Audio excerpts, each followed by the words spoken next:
नमस्कार, आप देख रहे हैं एबीसी न्यूज में हूं आपके साथ उमेश गोस्वामी। 2024 के लोकसभा चुनाव में हिंदू मुस्लिम और संपत्ति सर्वे के बाद अब आरक्षण बड़ा मुद्दा बनकर छाया हुआ है।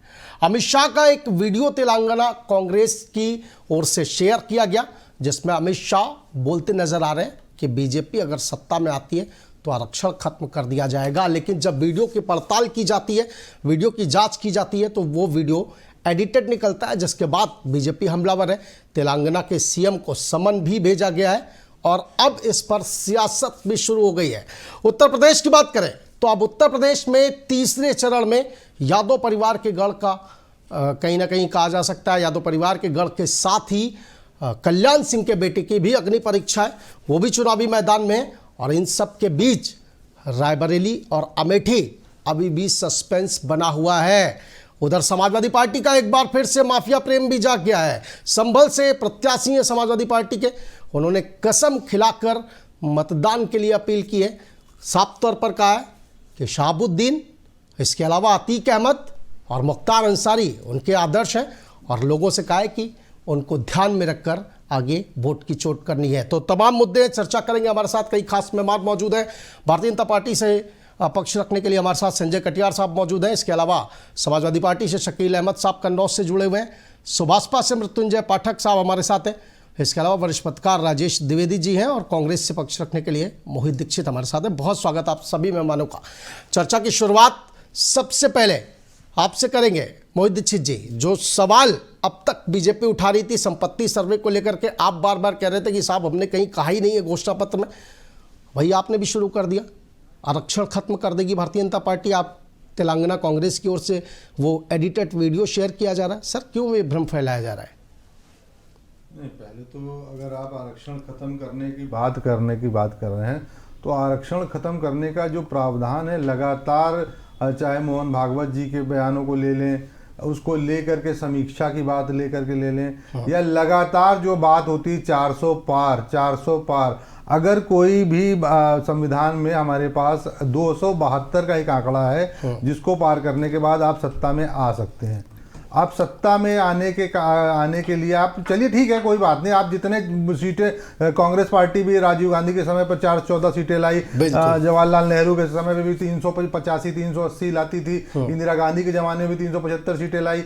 लेकिन बात उद्देश्य ये हो रहा है कि आप चुनाव से पहले ही एक ऐसा माहौल बना रहे 400 पार, तो 400 पार आखिर ऐसी क्या आपके अंदर जरूरत पड़ गई कि नहीं 400 के बाद ही आप जीत मानेंगे अपनी, या जनता को बताने की कोशिश कर रहे हैं कि नहीं 400 के बाद ही हमारी।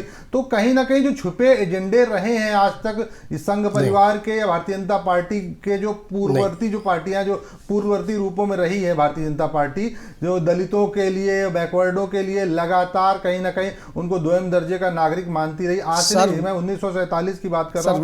वेट ना, वो अगर आरक्षण 400 पार की बात कर रहे हैं तो आप झूठ बोलने लगेंगे क्या जनता के बीच की बीजेपी आरक्षण खत्म कर देगी? इसमें झूठ नहीं, तेलंगाना कांग्रेस ने वीडियो शेयर किया, एडिटेड वीडियो है और सम्मन भेज दिया गया है। नरेंद्र मोदी मंचों से बोल रहे हैं एक ऐसे मैनिफेस्टो पर के लिए सुप्रीम कोर्ट में किस नेता ने माफी मांगी है मोहित दीक्षित जी? ये किसी से छिपा नहीं है, एक बार नहीं दो बार राहुल गांधी को माफी मांगनी पड़ी है। आप माफी मांगने के दौर देखिएगा, 2024 का चुनाव खत्म होने दीजिए, उसके बाद माफी मांगने का दौर दीजिएगा। आज आप तेलंगाना कांग्रेस ने एडिटेड वीडियो क्यों शेयर किया, इस पर जवाब दीजिए ना। आज आप जिस तरीके से संविधान आप इस पर जवाब दीजिए ना कि तेलंगाना कांग्रेस ने एडिटेड वीडियो क्यों शेयर किया और जनता के बीच भ्रम क्यों फैला? राजनीति का स्तर यही हो गया है क्या कि एक दूसरे की बयानबाजी उसको एडिट करवा करके और उसको जनता के बीच में दिखाएंगे कि नहीं साहब ये आरक्षण खत्म करने जा रहे हैं आपका? नहीं, आप फिर मूल मुद्दे वाली बात, आप जब संवैधानिक संस्थाओं, संविधान के जो ढांचे, संघीय ढांचे पर लगातार प्रयास करेंगे तो कहीं ना कहीं जो आपका मूलभूत उद्देश्य है उसको तो उजागर करना कहीं ना कहीं विपक्ष का काम है ही ना।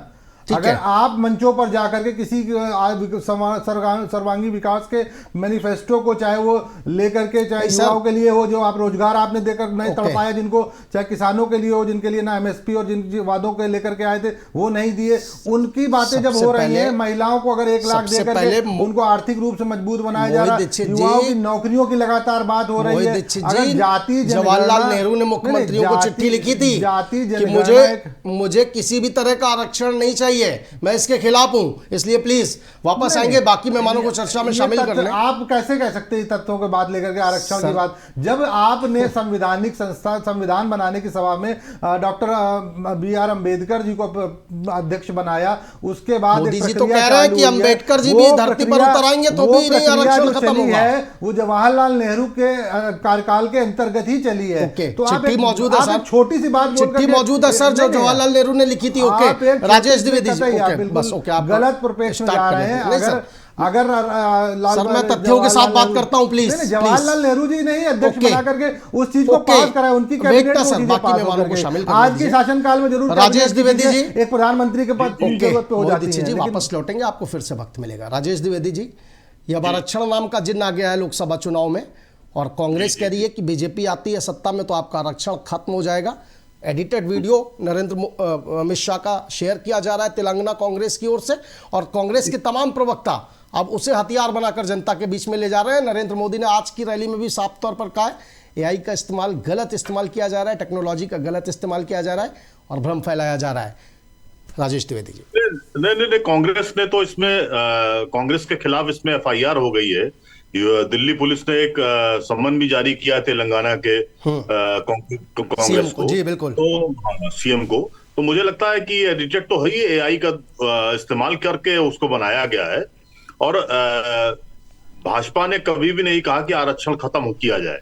भाजपा आरएसएस प्रमुख मोहन भागवत ने जरूर ये बात एक बार कही थी कि समीक्षा अब आवश्यक हो गई है। बिल्कुल, और समीक्षा, हाँ, और समीक्षा मोहन भागवत की जिस बयान का जिक्र कर रही है बार बार कांग्रेस, उन्होंने बिहार में कहा था और साफ तौर पर कहा था कि पुनर्विचार किया जाना चाहिए अब आरक्षण को लेकर के नए सिरे से। नहीं, बिल्कुल बिल्कुल किया जाना चाहिए। और आरक्षण 10 साल के लिए लागू किया गया था। हाँ। ये आज भी क्यों लागू किया जा रहा है? मुझे लगता है कि इसीलिए स्किल और ये सब सारी चीजें, तमाम जो क्रीमी लेयर है उसको क्यों आरक्षण दिया जा रहा है? अखिलेश सिंह यादव को के परिवार को क्यों आरक्षण मिलना चाहिए? बिल्कुल, मेरा सवाल तो ये है ना, ओबीसी के जो समृद्धशाली लोग हैं, हाँ, या एससी एसटी के समृद्धशाली लोग हैं, उनको अब आरक्षण क्यों दिया जाना चाहिए? उनको नौकरी में क्यों आरक्षण दिया जाना चाहिए और पढ़ाई में क्यों आरक्षण दिया जाना चाहिए? ये तो सवाल होना ही चाहिए भाई। ये आप ठीक है, पढ़ाई में एक लेवल तक आप ले सकते हैं, लेकिन अगर मुलायम सिंह यादव के परिवार को अब आरक्षण दिया जाएगा तो वो बिल्कुल गैर कानूनी है। मुझे लगता है। राजेश द्विवेदी जी, फिर तो कांग्रेस कहेगी ना कि हम इसीलिए आर्थिक आधार पर सर्वे कराने जा रहे हैं, फिर हम उस हिसाब से कैटेगरी डिवाइड करेंगे, जो आर्थिक आधार पर संपन्न होगा उनको आरक्षण देंगे। देखिए, कांग्रेस ने आर्थिक सर्वे के पीछे अपनी कोई अभी तक मंशा नहीं जाहिर की है कि उसके पीछे का वो, अगर वो लॉजिक देते तो बात है तब। इसीलिए भाजपा उसको टूल के रूप में इस्तेमाल कर रही है। संशय बना रखा है, खुद ही अपने बयान पर उन्होंने संशय बना रखा है।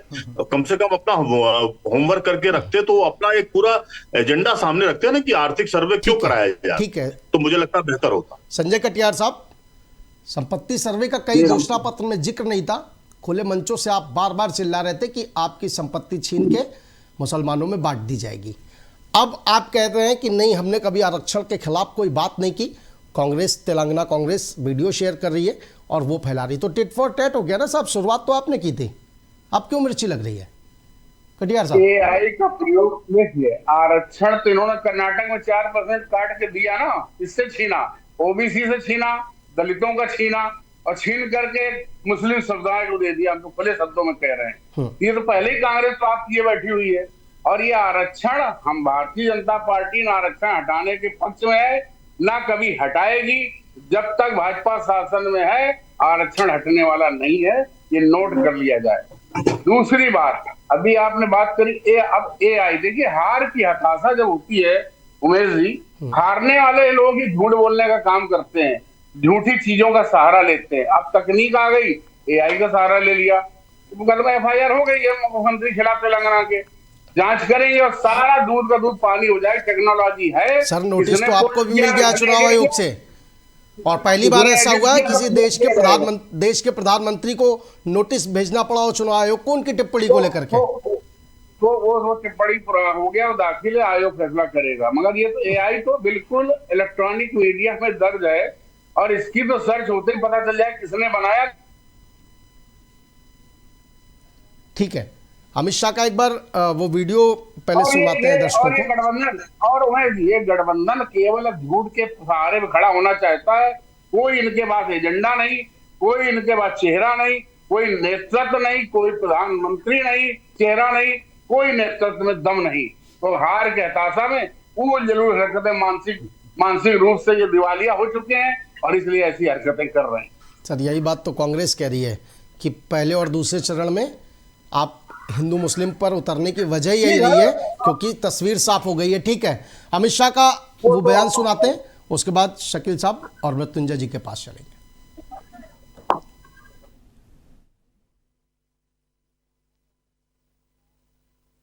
मित्रों, 2 बेडरूम हॉल किचन की स्कीम में भी माइनॉरिटी का रिजर्वेशन किया, संविधान विरोधी मुस्लिम रिजर्वेशन शिक्षा में किया और कई सारी बातें की। मैं यहां कहकर जाता हूं, भारतीय जनता पार्टी की सरकार बनेगी तो एक गैर संवैधानिक मुस्लिम रिजर्वेशन को हम समाप्त कर देंगे।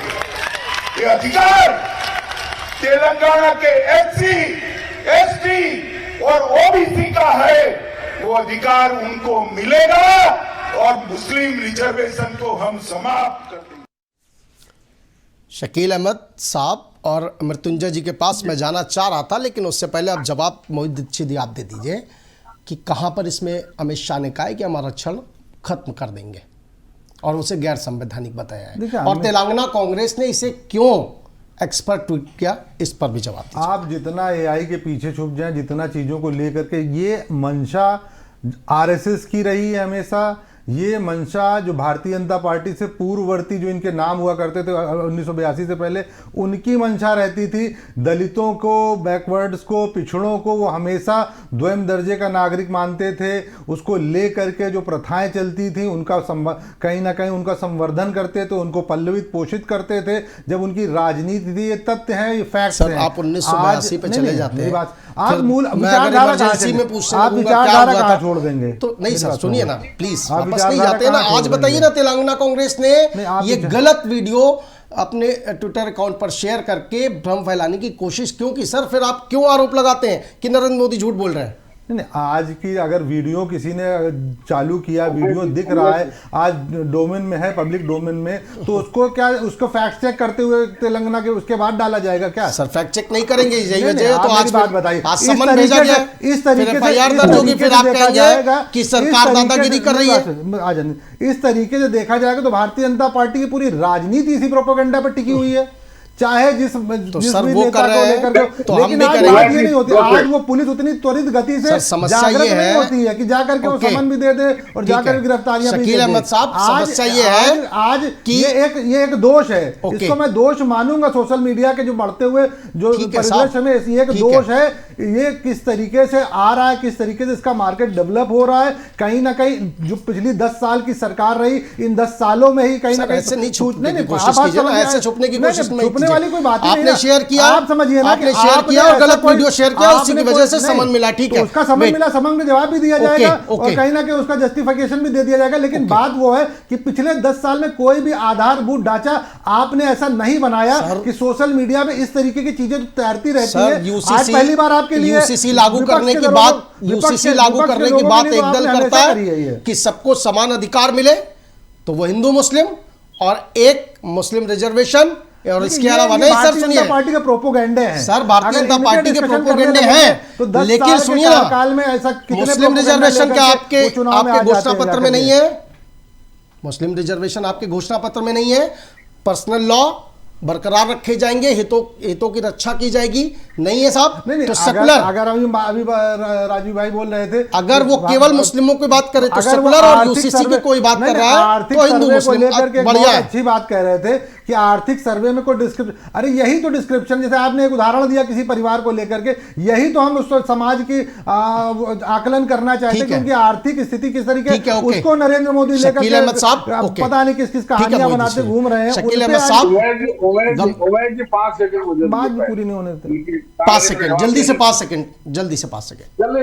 ये मोहित जी और इनकी कांग्रेस के नेता ये हमेशा आरएसएस और भारतीय जनता पार्टी कोसते रहते हैं। इनसे कभी ये पूछा जाए, वक्फ बोर्ड के नाम पर हजारों एकड़। अरे आप बताइए, कोई आरएसएस संघ आज तक संघ संचालक बना है? कोई दलित आज तक कोई बैकवर्ड आज संघ संचालक बना है? नहीं बन सकता। आपकी विचारधारा उसे बनने नहीं देगी, आप स्वीकार नहीं करेंगे। देश के राष्ट्रपति पिछड़े वर्ग से है, ओबीसी वर्ग से आते हैं। प्रधानमंत्री अधिकार नहीं, मेरी बात समझिए। प्रधानमंत्री खुद आज विचारधारा की बात करिए, राजनीतिक रूप से तो वो कहीं ना कहीं सिंबोलिज्म करते रहते हैं। भारतीय जनता पार्टी अपने को, अपनी जाति को 2000 के बाद बैकवर्ड में लेकर के चले, जर्नल होने के बाद। एक एक करके बोलिए ताकि आवाज में एक एक करके बोलिए, ताकि एक एक करके बोलिए ना सर। केवल इतना बता दीजिए, एक नाम बता दीजिए सरसंघ चालक जो भी है। मैं विचारधारा की बात कर रहा हूँ और संघ की बात कर रहा हूँ ना, भारतीय जनता पार्टी की बात कर रहा हूँ, जो उनका पल्लवित पोषित करने वाला संघ है, उसके एक नाम बता दें। आपके नेता तो इसमें बैठे होते हैं, हमारा आरएसएस कोरोना काल में एक कार्यकर्ता। अरे वो दुनिया ने देखा है, आपने चिट्ठी लिखते थे, आपके जनप्रतिनिधि चिट्ठी लिखते थाने पे कि जाकर के इनको 5 किलो राशन दे दो। अरे ये सब बातें ना बताएं, प्लीज। वायरल करवा दे, अभी दिखा दें आपको। साइलेंट संजय कटियार जी, आपकी आवाज नहीं जा रही है। Wait Sanjay ji, wait Sanjay ji, wait. Shakeel Ahmad साहब लोग चिट्ठियां दे भिजवाते थे, आज सियासत का ये दौर आ गया है कि जब राजनीतिक दलों से सवाल करिए तो वो सोशल मीडिया का इतिहास उठाकर बैठते हैं और कहते हैं कि नहीं, भारतीय जनता पार्टी के शासन में, उनके राज में इतने प्रोपोगेंडे हुए हैं। और भारतीय जनता पार्टी से सवाल करो तो वो कांग्रेस के गिनाती है। सर, इसको दुरुस्त करने की राजनीति करनी चाहिए या तुलना करनी चाहिए कि उनके राज में इतने हुए तो हमारे राज में साहब कम है? सर, ये राजनीति होनी चाहिए शकील अहमद साहब। और जो झूठ फैलाया गया, भ्रम फैलाया गया, उसमें आपकी पार्टी का क्या स्टैंड है आरक्षण को लेकर के? क्योंकि अखिलेश यादव भी लगातार मंचों से चिल्ला रहे हैं भारतीय जनता पार्टी आरक्षण खत्म करने जा रही है। नहीं, आप एक चीज देख लें उमेश जी, 10 साल के शासनकाल में भारतीय जनता पार्टी के किसी भी प्रकार की यदि वैकेंसी को फिलअप किया गया हो तो बताएं। पेपर लीक किए जाते हैं, क्या कारण है? कंपनियां प्राइवेटाइजेशन किया जाता है, क्या कारण है? ये केबल और केबल आरक्षण को सर पेपर लीक सुन लीजिए वही जवाब पे आएंगे ना, वही जवाब उसी का है। उमेश जी, जवाब उसी का है, जवाब उसी का है। ये सब प्राइवेटाइजेशन करके आरक्षण को समाप्त करने का प्रयास किया जा रहा है। और ये ऐसे ही धीरे धीरे, जैसे इन्होंने एक सिलेंडर पर सब्सिडी को समाप्त कर दिया, इसी तरीके से आरक्षण को भी पहले प्राइवेटाइजेशन कर रहे हैं और कहीं सरकारी नौकरी देंगे नहीं और आउटसोर्सेस पर नौकरियां उपलब्ध करा रहे हैं कम पैसों में, प्राइवेट टेंडर दे रहे हैं आप। तो ये सब क्या है? कहीं न कहीं आरक्षण को समाप्त करने का इनका पूरा संकल्प है। उदाहरण कम से कम ठीक दिए शकील साहब। ये बताइए ना, सब्सिडी खत्म की किसी विशेष वर्ग के लिए की? सबके लिए की ना? किसी को रिजर्वेशन नहीं दिया ना तेलंगाना की तरह? नहीं, किसी का लेकर के नहीं, आप ये तो नहीं, सब्सिडी सबको मिलती थी, सिलेंडर 400 का सबको मिलता था। अब ये सब क्यों मिल रहा सबको 1000 रुपए 1200 का? तो ये इनका वापस आ जाइए ना, ये इनका आरक्षण तो किस तरीके से समाप्त किया जाए उसकी एक सुनियोजित इनकी चाल है। उस सुनियोजित चाल में ये इस तरीके से अपने को संरक्षित करते हुए और जनता को बेवकूफ मूर्ख बनाते हुए ये आरक्षण को समाप्त करना चाहते हैं। ठीक है, आप बात को समझने का प्रयास करिए। ओके, जनता भी देख रही है और जनता भी समझ रही है। सर, मैं फिर से उसी बात को दोहराऊंगा, इससे बच नहीं सकती है कांग्रेस कि वो मुस्लिम रिजर्वेशन की बात कर रही है और चीख कर रही है। लगातार राहुल गांधी अपने मंचों से कह रहे हैं कि हम अपने घोषणा पत्र पर अडिग हैं और हम उस पर कायम हैं। जो हमने उसमें ऐलान किया है, जो वादे किए हैं, उन्हें पूरा करेंगे। दोनों जनता ने इनको जवाब दे दिया है सर। ठीक है सर, ओके। मुस्लिमों को कुछ भी खाने की आजादी है, कुछ भी खाने की। आरक्षण को लेकर के जिस तरह से भ्रम फैलाया गया, एक बार मैं राजभर साहब का बयान आपको याद दिलाता हूं। उन्होंने भी इस तरीके की बयानबाजी की थी, आरक्षण के खिलाफ वो भी नहीं थे। आज कहा जा रहा है कि नहीं, भारतीय जनता पार्टी और उसके सहयोगी दल आरक्षण खत्म करना चाहते हैं। एबीसी के तमाम दर्शकों को मेरा सादर प्रणाम। देखिए, आरक्षण खत्म कभी नहीं हो सकता। ये हमारे केंद्रीय मंचों से माननीय प्रधानमंत्री जी ने भी कहा है और हमारे राष्ट्रीय अध्यक्ष ओम प्रकाश राजभर जी ने भी कहा है कि आरक्षण को कभी समाप्त नहीं किया जा सकता है और न किया जाएगा। जो भी ये कांग्रेस के द्वारा फेक वीडियो बनाकर ऐसा भ्रम फैलाया जा रहा है कि भारतीय जनता पार्टी आरक्षण खत्म कर देगी, अगर सरकार में आ जाएगी तो पता नहीं क्या क्या कर देगी। ये सारे वीडियो एआई के माध्यम से फर्जी बनाए जा रहे हैं, जो कि आप अभी देख ही रहे होंगे कि तेलंगाना में एफआईआर भी उनका लॉस कर दिया गया है और उनको नोटिस भी जारी करा दिया गया है। तो ये आप देखिएगा, कांग्रेस का हमेशा से यही रहा है कि कैसे कैसे वो करके झूठ के पुलिंदा बना करके भारतीय जनता पार्टी को घेरने का काम करती है। तो आरक्षण के मुद्दे पर मैं हमेशा, और हमारी पार्टी और भारतीय जनता पार्टी एनडीए पूरा हमेशा तैयार है कि आरक्षण कभी भी समाप्त नहीं होगा, और जितने भी सक्षम लोग हैं उनको और मजबूत बनाने के लिए जो आरक्षण है वो उसी तरीके से लागू होगा जैसे कि आरएसएस के जो संचालक जी हैं उन्होंने कहा था कि इस पे पुनर्विचार करना चाहिए, तो उस पर विचार होगा, लेकिन समाप्त करने की बात उन्होंने भी नहीं कही थी, जैसे कि हमारे अभी भाई बता रहे थे। तो आरक्षण समाप्ति की कहीं भी ना भारतीय जनता पार्टी ने, ना माननीय अमित शाह जी ने और नरेंद्र मोदी जी ने, प्रधानमंत्री जी ने कभी नहीं कहा है कि आरक्षण समाप्त किया जाएगा। 2 सेकंड चाहूंगा केवल मैं, क्या वैसे तो मैं आपके पास आ रहा था, लेकिन आप पहले 2 सेकंड में जवाब दे दीजिए, उसके बाद मैं आपसे सवाल करता हूं। क्या मंगलसूत्र वाली क्या बात, ये क्यों फैलाया जा रहा?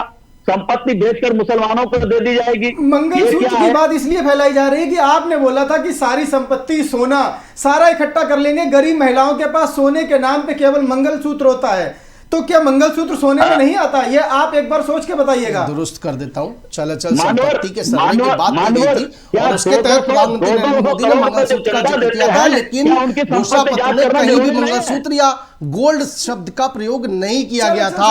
प्लीज, और फिर संपत्ति में सोना भी आता है, पैसे भी आते हैं, सब कुछ आता। तो जो गरीब महिलाएं हैं उन लोगों के पास सोने के नाम पे केवल मंगलसूत्र ही होता है, जो कि नहीं, मंगलसूत्र आ जाता है ना आपको, मंगलसूत्र इसलिए याद आता है।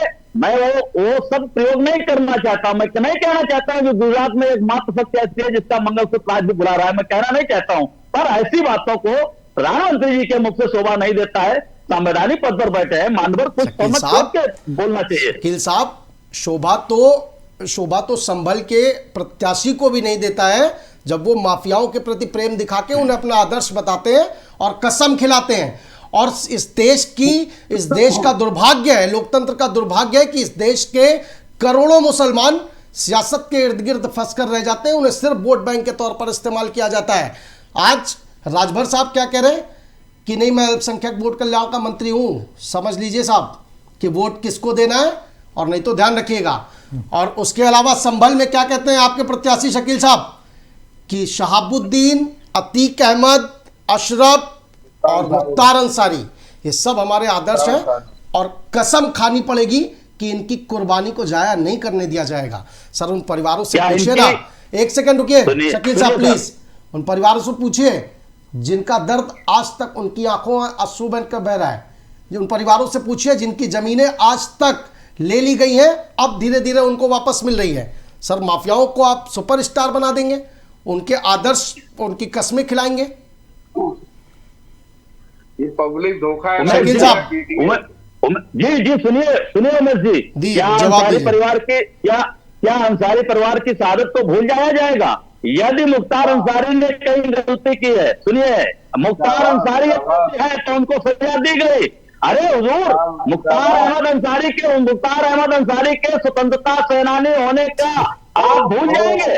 सर, मुख्तार अंसारी की बात करिए, नाम लिया गया मुख्तार अंसारी का, उनके वालिद साहब का नहीं लिया गया ना। और मुख्तार अंसारी को बीजेपी ने सजा नहीं दी है, अदालत ने दी है। तो फिर कोर्ट की तौहीन मत करिए ना टीवी चैनल पर बैठ करके प्लीज।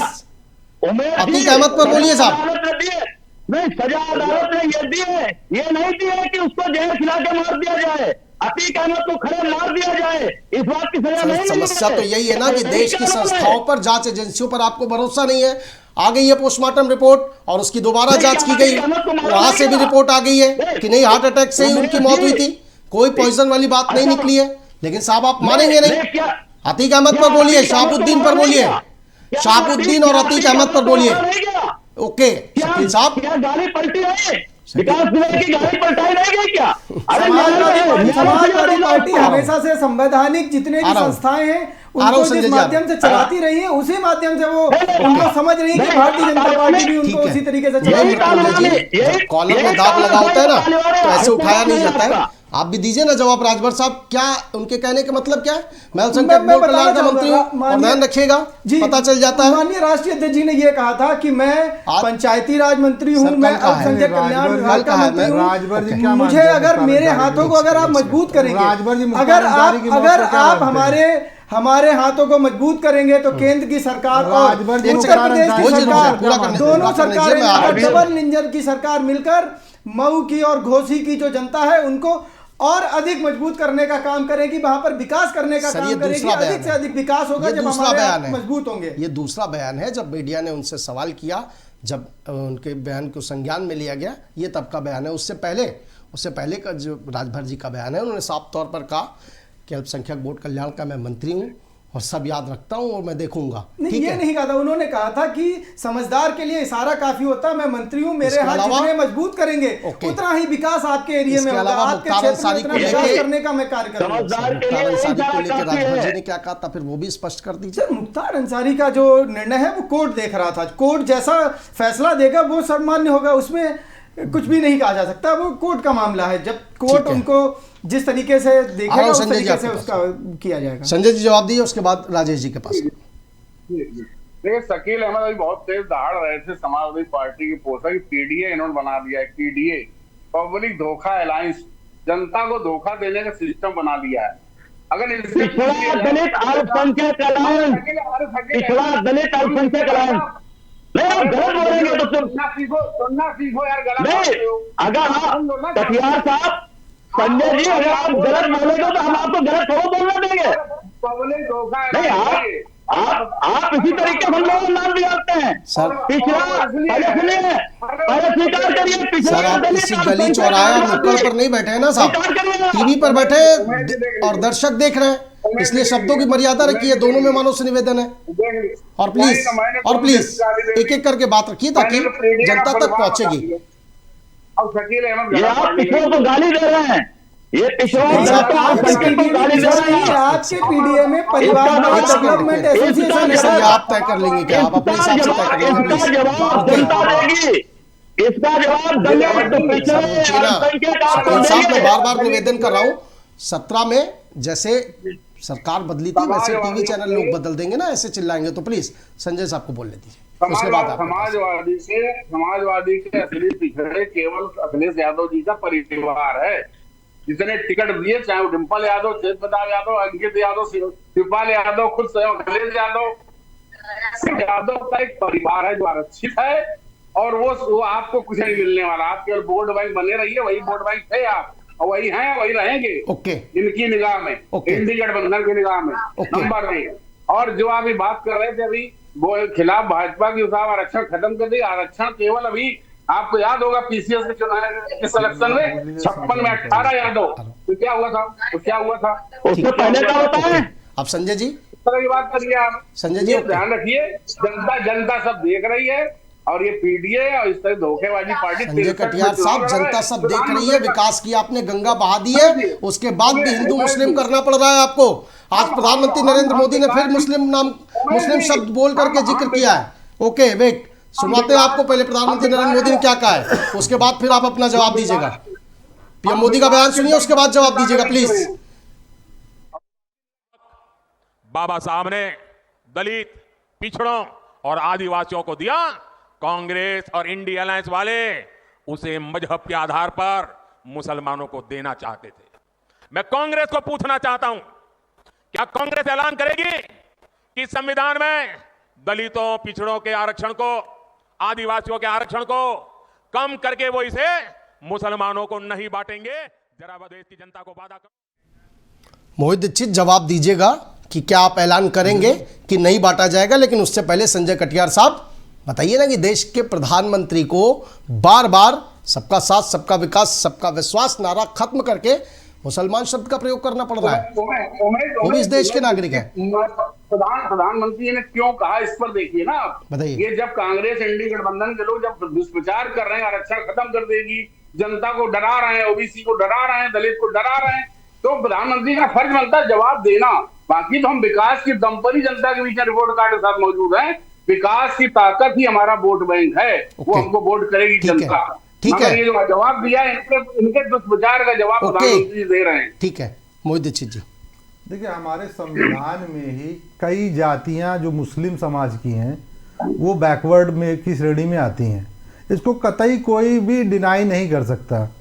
अगर जब हम सोशल जस्टिस की बात कर रहे हैं और इसको बड़ा मतलब प्रमुखता से लेकर के राहुल गांधी जी बोल रहे हैं कि ये मेरा केवल चुनावी एजेंडा नहीं, ये मेरे जीवन का मिशन है कि जो चीजें आज तक भारत देश में कहीं ना कहीं पीछे रह गई, चाहे कांग्रेस की सरकारें रही हो या किसी अन्य दल की सरकारें रही हो, वो जो सामाजिक न्याय की बात है, सामाजिक अवधारणा की बात है, जो हमारे पूर्व के लोग बाबा साहब भीमराव अंबेडकर के आरक्षण देते टाइम जो ख्याल रहा हो उनकी बात है, उस वो सामाजिक मिशन को लेकर के हम बात कर रहे हैं। तो आज जब मुस्लिम बैकवर्ड हैं, मुस्लिम कहीं ना कहीं आर्थिक रूप से भी पिछड़े हैं, ये हमारी कई रिपोर्ट्स में भी आया है। तो अगर आज हम उस आरक्षण में, आप पहले भी आरक्षण की अभी बाध्यताएं इतनी है कि आप कोटा विदिन कोटा या धर्म के आधार पर कोटा नहीं दे सकते, ठीक है ना। नहीं, बात पूरी हो जानी स्पष्ट नहीं, इस बात को थोड़ा जल्दी करिए। हाँ, भारतीय जनता पार्टी वाले। तो मेरा कहने का मतलब है, अगर आप बैकवर्ड में राजभर जी को भी आरक्षण दे रहे हैं, आप एक तरफ बोलो यादव जी सारा आरक्षण बैकवर्ड का लिए जा रहे हैं, राजभर जी, निषाद जी और उन कश्यप जी को नहीं मिल पा रहा है, तो वही तो बात हो रही है। उसी को लेकर के तो आज कांग्रेस पार्टी सजग हुई है, उसी को लेकर के गिनती कराने के लिए, जाति जनगणना कराने के लिए। तो उसको दिग्भ्रमित करने की कोशिश नरेंद्र मोदी मंचों पर ना करे, और भारतीय जनता पार्टी के बड़े से लेकर छोटभैया नेता उसको मैं स्पष्ट कर दे रहा हूं ना कि जो बैकवर्ड जो क्लास मुस्लिमों में आता है उनको बैकवर्ड का आरक्षण मिलेगा, उनके बैकवर्ड का आरक्षण कोई नहीं रोक सकता। ये भारतीय संविधान की देन है, ये भारत के संविधान कहां कह रहे हैं आप, ये आप कहां कह रहे हैं? वही बात, बैकवर्ड मुस्लिम आप कहां शब्द यूज कर रहे हैं? अरे तो आप एक बैकवर्ड का आरक्षण लेकर के आप खुलेआम मुस्लिमों को कह रहे हैं कि मुस्लिमों को रिजर्वेशन देंगे, और तेलंगाना में क्या आपने ये क्राइटेरिया सेट किया है? ये बिल्कुल उसी आधार पर चल रहा है। चूंकि आपने शुरुआत की है इसलिए हो रहा है। आपने तेलंगाना में 4% आरक्षण मुस्लिमों को दिया है, उसमें कहीं कोड नहीं किया गया जो बैकवर्ड मुस्लिम है। बिल्कुल ये कोड आज फिर से पढ़कर नहीं आया। संविधान राजेश द्विवेदी जी, मेरी बात समझिए, हमारा संविधान ही इसी इजाजत देगा। राजेश द्विवेदी जी, ये तेलंगाना में 4% जो आरक्षण दिया गया है इसको कोट किया गया है।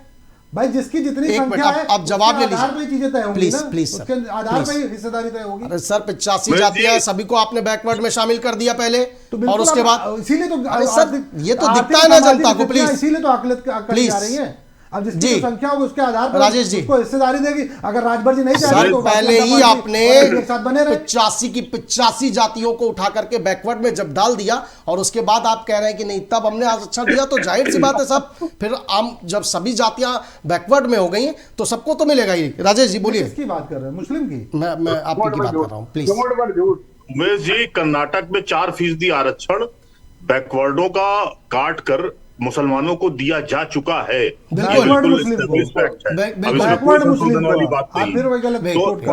कांग्रेस ने धार्मिक आधार पर आरक्षण की शुरुआत तो कर दी है। एक सेकंड सर प्लीज सुनने दीजिए। धार्मिक आधार पर, जबकि हमारे यहाँ संविधान में ऐसा कोई प्रदत्त या ऐसी कोई धारा नहीं कि आप धार्मिक आधार पर आरक्षण दे सकते हैं, या किसी का आरक्षण क्यों काट कर आप उन्हें दे सकते हैं।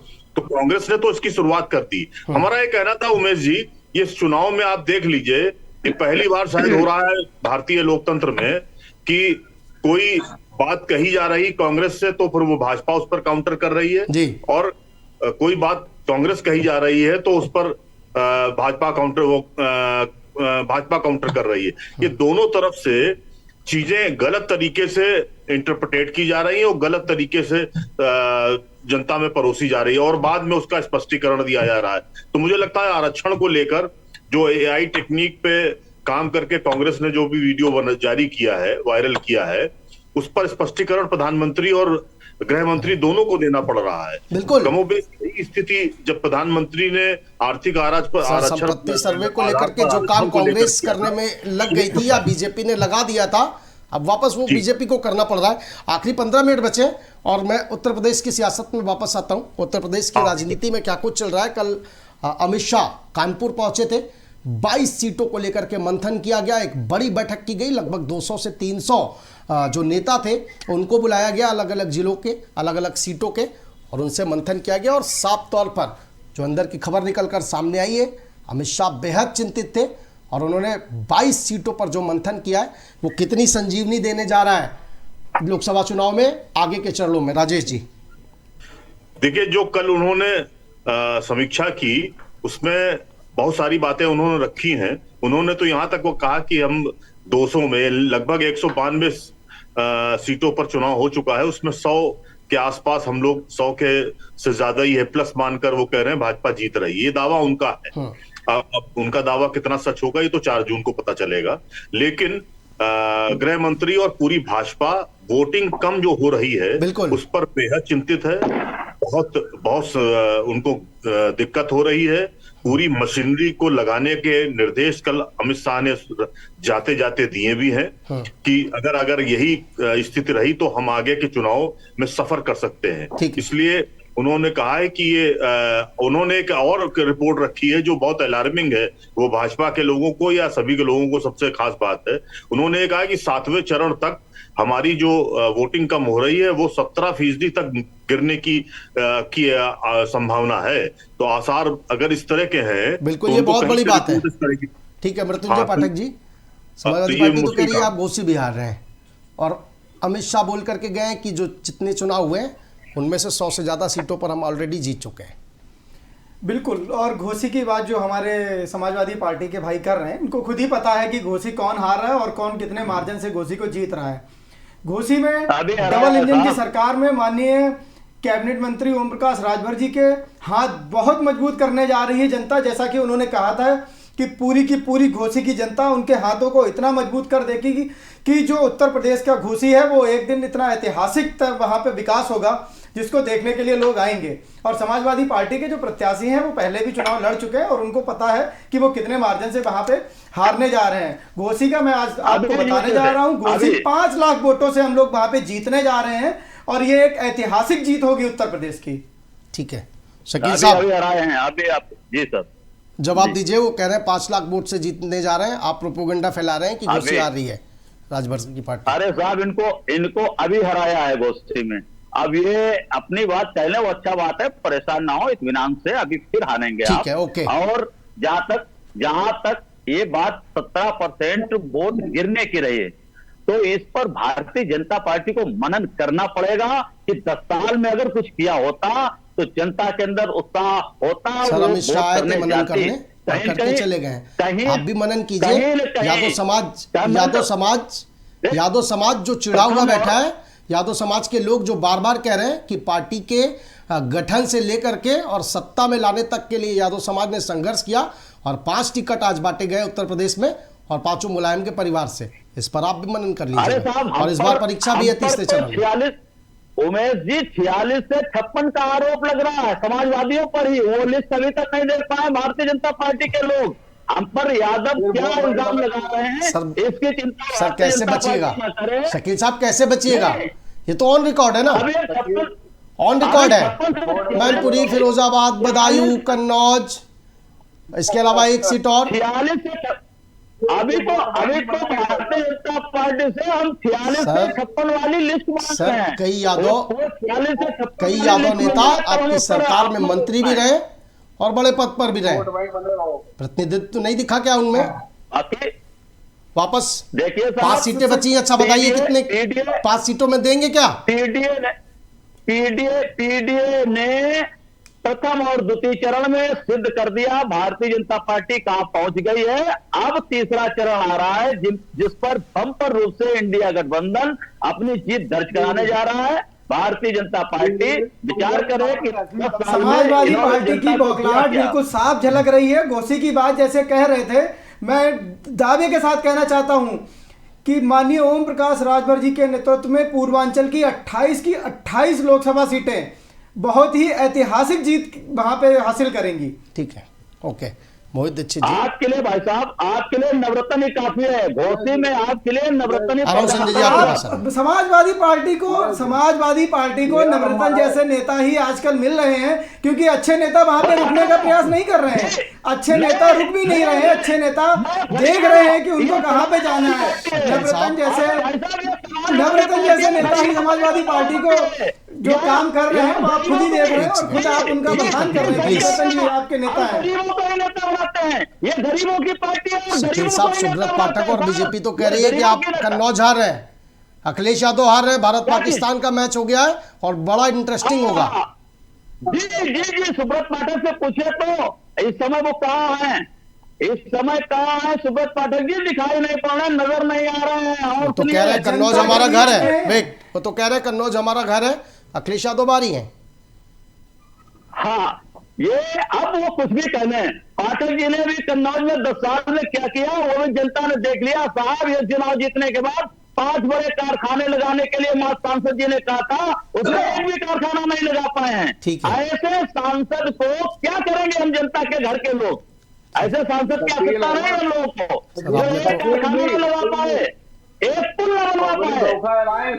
सर पीडीए की आप बात करते हैं, मेडिकल कॉलेज का नाम जब बदल दिया था आपने, तो यही पीडीए आपके खिलाफ हो गया था जब मेडिकल कॉलेज का नाम बदल दिया था।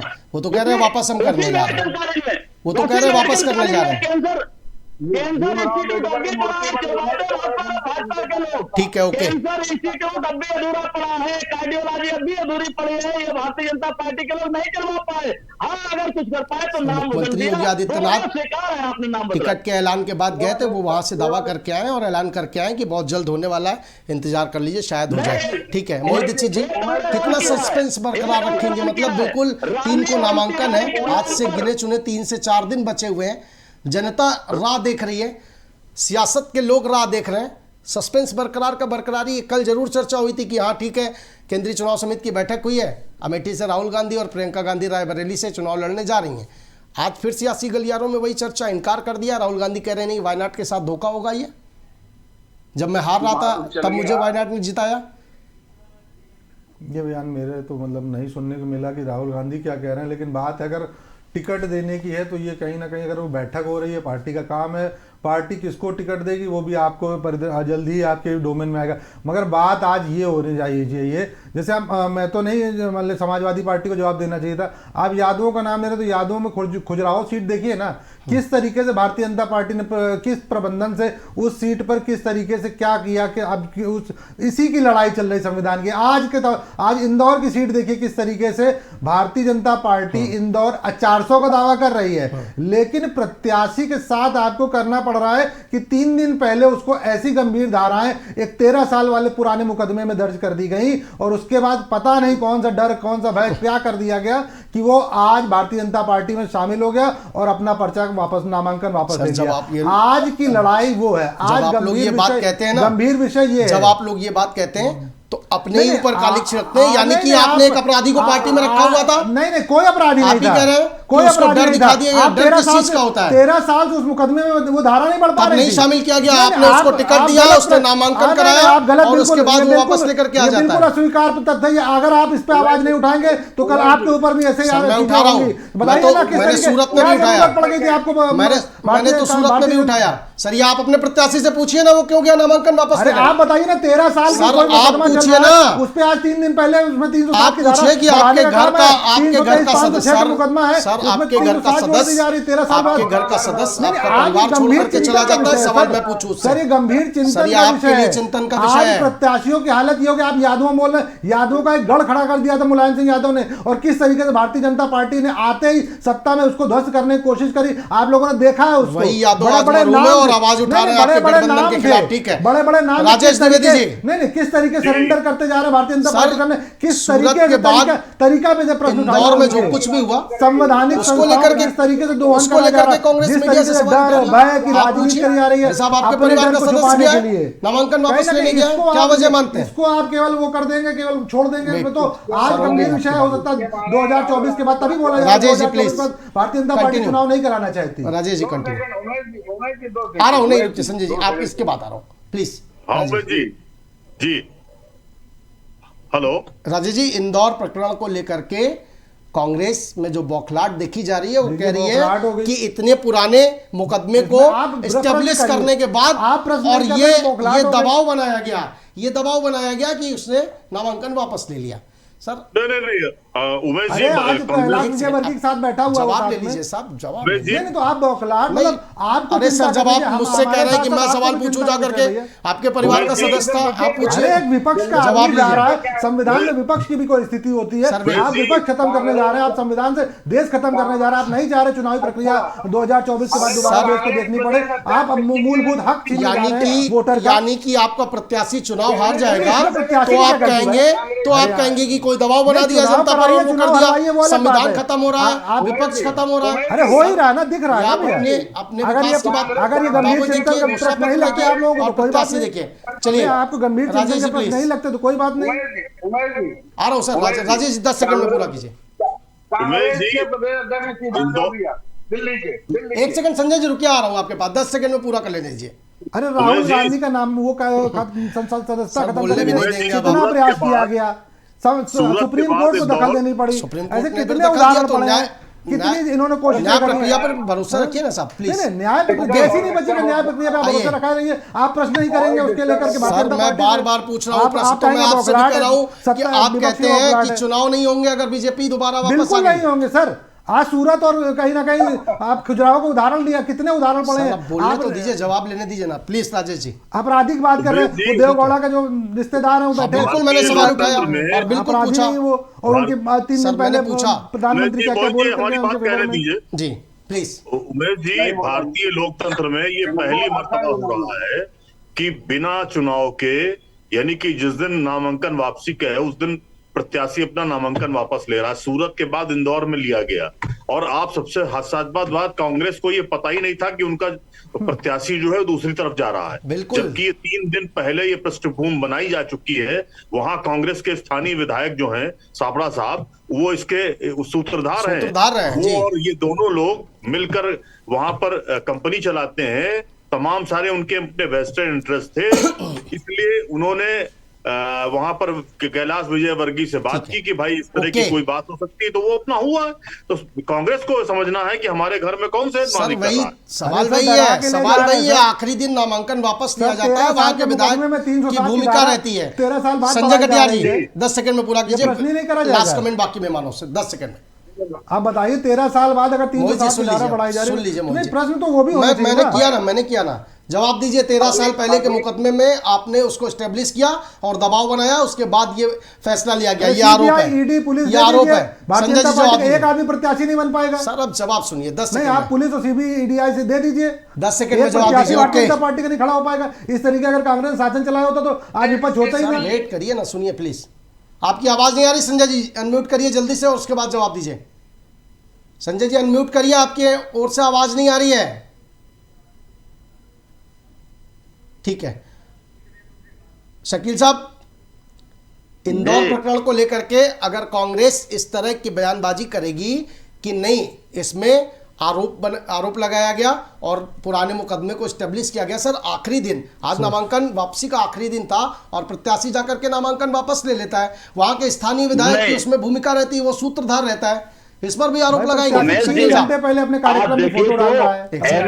सर यही तो चिंता की बात है ना मोहित जी, 3 घंटे आपके लिए कर रहे हैं आप संवैधानिक 3 संस्थाओं घंटे का पहले उपयोग कर रहे हैं। 3 घंटे पहले यही ये कि है। आपको पता ही नहीं लगने दिया और आपको पता ही नहीं चला। भारतीय जनता शकील पार्टी साहब, का चरित्र और चित्रण है। भारतीय जनता पार्टी दूध की धुली हुई पार्टी नहीं है। ये सेटलमेंट सीएम हेमंत सोरेन को देख लीजिए, अरविंद केजरीवाल को कैसे षड्यंत्र के द्वारा दूसरी संस्थाओं के द्वारा स्वयं पास न आकर के इन्हें अंदर कर दिया, और ये ईडी सीबीआई आईडी का सत्ता फायदा लेते हैं और इस तरीके से डरवाकर ये षड्यंत्र क्यों कर रहे हैं जब इन्हें पूर्ण विश्वास है 400 पार है। मनोज पांडे जो सचेतक आप कहते, जब वो गए थे तो उनको लेकर के भी आप यही बयानबाजी कर रहे थे।